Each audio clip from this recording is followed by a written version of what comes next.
बिस्मिल्लाहिर्रहमानिर्रहीम। आज देश के ऊपर मैं कुछ बातें बताता हूँ। ये मुल्क हिंदुस्तान एक बहुत बड़ा मुल्क है। एक नारा है, मशहूर है, हिंदू मुस्लिम सिख ईसाई हम सब हैं आपस में भाई भाई, बेएतबारे देश हम सब हैं आपस में भाई भाई। तो मुसलमानों से मेरी अपील है कि अपने लड़कों को तरबियत ये दे कि वो गाड़ियाँ आहिस्ता से चलाएं। कुरान में हर चीज़ का जिक्र है। अल्लाह फरमाता व इबादुर्रहमानिल्लज़ीन यमशून अलल अर्द हौना, रहमान के बंदे वो हैं जो ज़मीन पर आहिस्ता से चलते हैं। तो गाड़ियाँ चलाएं तो सुकून से चलाएं, आहिस्ता से, किसी को तकलीफ़ ना हो। स्टार्टर दबाने से दिमाग को तकलीफ़ होती है, या बुरी तरह से गाड़ी चलाने से दिमाग को तकलीफ़ होती है, देशवासियों को तकलीफ़ होती है। और बच्चों को तरबियत दें कि बुरी आवाज़ें निकाल कर महल्ले में न फिरें। तेज़ तेज़ आवाज़ें निकालते हैं, चीखते हैं, इससे तकलीफ़ होती है। तो अपने बच्चों को तरबियत दें, अच्छी तरबियत दें कि वो तेज़ आवाज़ें न निकालें, बाहर निकल के गाड़ियाँ बुरी तरह से न चलाएं। और हिंदू भाइयों से अच्छे अखलाक से मिलें, प्रेम से मिलें, एक मोहब्बत से मिलें, अखलाक पेश करें।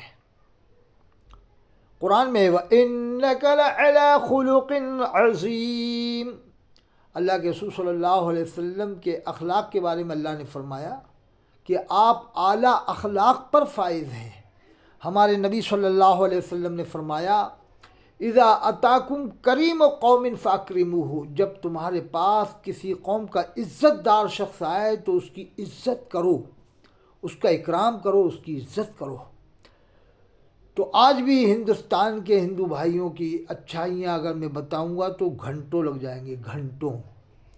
थोड़ी सी तो बता ही देता हूँ ताकि आप लोगों के दिल में जगह बने, आप लोगों के दिल खुश हो। मैं जहाँ नमाज़ पढ़ता हूँ, नगीना मस्जिद में ज़्यादातर वहीं पढ़ता हूँ। थोड़ी दूर का फासला हमारे घर से।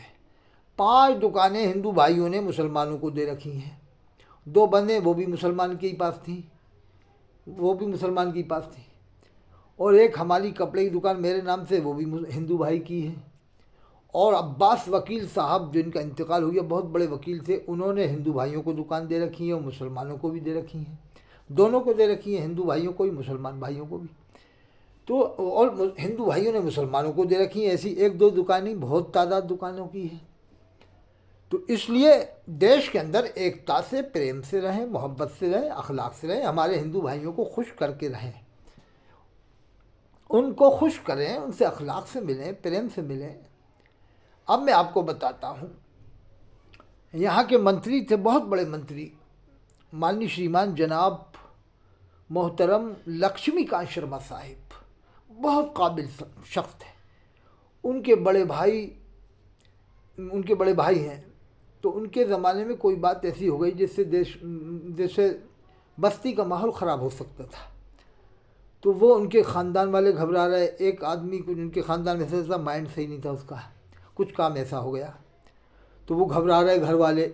तो फिर जनाब मोहतरम श्रीमान लक्ष्मीकांत शर्मा साहब के बड़े भाई ने कहा आप मत घबराइए, आप घबराइए नहीं, हमें मालूम नहीं है कि इनका माइंड ऐसा है, आप मत घबराओ, हम ये काम करवा लेंगे। कुछ काम ऐसा कर दिया था, उन्होंने कहा हम कम करवा देते हैं। कहा नहीं, आप नहीं, हम खुद करवा लेंगे, आप मत घबराओ, हमें मालूम है आपके भाई का माइंड सही नहीं है। देखिए कितनी अच्छी बात है, जनाब मोहतरम श्रीमान लक्ष्मीकांत शर्मा साहब के बड़े भाई, जिन्होंने माहौल ख़राब होने से रोक दिया, माहौल ख़राब होने से रोक दिया और कहा कि हमें मालूम है आपके भाई का माइंड सही नहीं है। इस बात पर तो मुसलमानों को उनको चांदी से तोल देना चाहिए। कितनी अच्छी बात है। अब मैं इसलिए बता रहा हूँ कि मुसलमान समझें कि हिंदू भाइयों की अच्छाइयाँ कितनी हैं, 1-2 नहीं, बहुत सारी अच्छाइयाँ हैं। मेरे मिलने वाले हैं जनाब मोहतरम श्रीमान शीलन जैन साहिब। उनके बड़े भाई जज हैं, भोपाल में है इस वक्त, पहले वो ग्वालियर में थे। तो मुसलमान किराया नहीं बढ़ा रहे थे, तो उन्होंने मस्जिद का किराया बढ़वाया, जामे मस्जिद का किराया उन्होंने बढ़वाया। जनाब श्रीमान वो शीलन जैन साहब के बड़े भाई जो जज हैं। आज भी जो लक्ष्मीकांत शर्मा साहब के भाई हैं, छोटे भाई, बहुत अच्छे आदमी हैं। माननीय श्रीमान जनाब मोहतरम उमाकांत शर्मा जी साहिब भाजपा से विधायक हैं और इस बार भी जीत गए हैं, बहुत अच्छे वोटों से जीते हैं। तो उनका अखलाक अच्छा है, उनका मामला इतना अच्छा है कि लोगों ने खूब वोट दिए, वो जीते। आज भी वो एमएलए हैं, तो वो भी बड़े अच्छे नेता हैं और विधायक हैं अभी मौजूदा दौर में। तो मैं ये कहता हूँ कि उनके बड़े भाई मंत्री रहे, उनके दौर में कोई ऐसा यहाँ पर फसाद नहीं हुआ, आसपास के इलाके में भी नहीं हुआ, शांतिपूर्वक माहौल बना रहा। हमारे उस्ताद के लड़के कहते थे कि हाँ, मेरे से कहा उन्होंने, हज़रत मौलाना फरीद अहमद साहब, उनका इंतकाल हो गया। उन्होंने मुझे बताया कि लक्ष्मीकांत शर्मा साहब में प्रधानमंत्री बनने की सलाहियतें थीं। ये मुझसे कहा मेरे उस्ताद के बेटे ने। हज़रत मौलाना फरीद अहमद साहब जो हमारे उस्ताद के बेटे थे, बड़े काबिल शख्स थे। उन्होंने फरमाया कि जनाब लक्ष्मीकांत शर्मा साहब में प्रधानमंत्री बनने की सलाहियतें थीं। तो ये देखिए हमारे सिरोंज का वाक़या है। तो मैं ये कहता हूँ कि हिंदुस्तान के हिंदू भाइयों की एक दो अच्छाई नहीं, बहुत सारी अच्छाइयाँ हैं। मैं बताऊँ आपको, एक दो और बताता हूँ। बैतूल में गया, हमारे बड़े भाई मास्टर अरशद हुसैन साहब की ससुराल है। वहाँ पर वज़ू करने में परेशानी आई थी, यानी पानी कम हो गया था बैतूल में। तो एक हिंदू भाई ने ट्यूबवेल खोल अपना दे दिया मुसलमानों के लिए कि आप मुसलमान भाई लोग हो, यहाँ वज़ू बना सकते हो। ललितपुर में जनाब मोहतरम सुजान सिंह बुंदेला साहब हैं, वो रोज़ा अफ्तार करवाते हैं अपने मकान में, मुसलमानों को बुला के रोज़ा अफ्तार करवाते हैं। जनाब सुजान सिंह बुंदेला साहब ललितपुर के बहुत काबिल, बहुत मशहूर शख्सियत है, फेमस शख्सियत है।